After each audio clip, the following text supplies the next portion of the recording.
तिथे पण तुम्ही कार्यक्रम घेऊ शकता ना.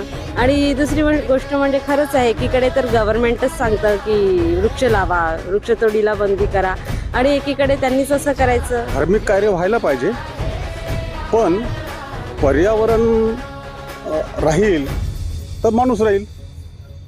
पेड़ जिंदा आहे तो माणूस जिंदा आहे, आणि पर्यावरणाशिवाय माणूस जिवंत राहू शकत नाही. आणि त्याची जर नुकसान होत असेल तर ते चांगलं नाही आहे, हे गलत आहे. कुंभमेळा तर उलटा चांगलं आहे. पूर्ण जगामध्ये आपली संस्कृती दिसणार आहे. हिंदू धर्मामध्ये कुंभमेळ्याला फार महत्व आहे, आणि याच्यासाठी पर्याय सरकारने झाडं लावायला पाहिजेत.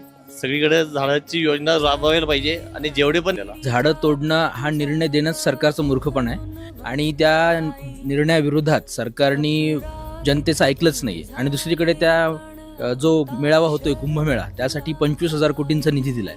मला प्रश्न पडतो की 2 महिन्या अगोदर एवढ्या मोठ्या पावसामुळे आपल्या शेतकऱ्यांचं नुकसान झालं, लोकांची शेती गेली, माती गेली, गाई म्हशी गेल्या, कोंबड्या गेल्या.